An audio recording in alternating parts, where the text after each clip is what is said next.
Hey guys, welcome back to the channel. I just finished watching season 4, episode 8 of Breaking Bad called Hermanos.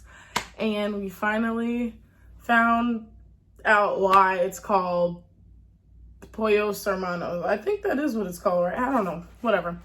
We finally got Gus's villain origin story. And it was pretty good, honestly. Like, we see in the beginning that there's blood in the pool. So automatically you're like, why is there blood in the pool? What happened there?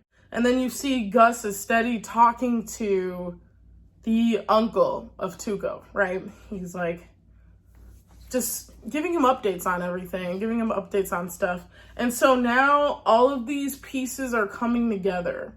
Why is it that Gus was killing, that line of the cartel? Why is it that Gus were killing those people, like, with a smile on his face? Why did he allow them to be raided? They're business partners. Why is he allowing these things? Oh, because when he was just starting out, they killed his partner. Oh, why does Gus have a newfound appreciation for Jesse? Oh, because his partner was very loyal as well. So all of these things are influencing Gus's decisions throughout the story. I'm just kind of amazed that we got to this point where it's like, so many dots are connecting at the right spot. Let's talk about the police talking to Gus. That was crazy.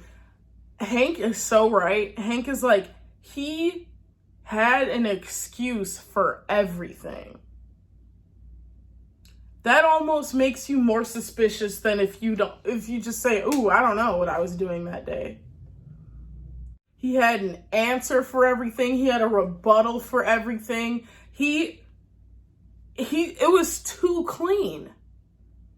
Everything was just too clean at that point. We also get a scene of Walt basically begging for his life because Hank forces Walt to go to the chicken restaurant and put a tracker under Gus's car. So he's like, hey, I don't feel comfortable with this. Is this even legal? Isn't this, like, whatever he said, isn't this unlawful search and seizure or some shit? And Hank's like, well, only slightly. Just do it, man. Just, come on, bro. Just do something for me. I was like, Jesus, fuck. Like, you get your crippled ass out there and do it. You know what I'm saying? But fucking Walt goes and does it. He made himself suspicious by going in first and then coming out. Because now, if Hank gets any sort of recording or videos from inside the store, he's going to see that Walt had contact with Gus first before putting the tracker, which kind of cued him in to know, okay, let me leave the tracker here. We saw him put the tracker on the side of a thing so he could go to the hospital with Tuco's uncle. So I feel like that's all going to come back to haunt him. Mike was watching, everything was fine, so he should have just put the tracker, went in there, didn't talk to Gus at all, or maybe just in passing, maybe just said, hey, tracker in the car, kept it walking.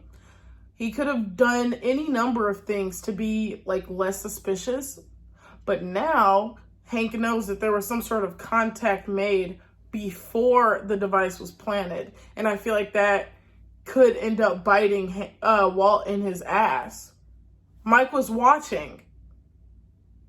You put the tracker, you go, you do whatever, you go to work the next morning, or you make a phone call, or whatever you have to do. Obviously, fucking Gus is scary and irrational, so I understand Hank being afraid. I understand why he did what he did, how he did it, but at the end of the day, man, like, it's not gonna end up so well for him. It's not gonna end up being good for him because, no, Hank's like a bloodhound. He's on it.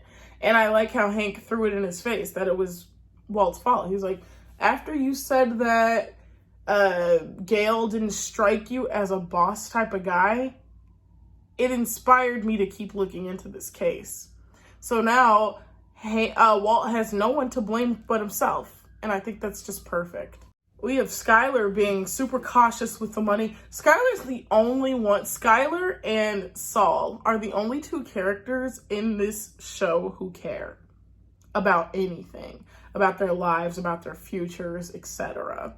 I did really appreciate the scene in the beginning of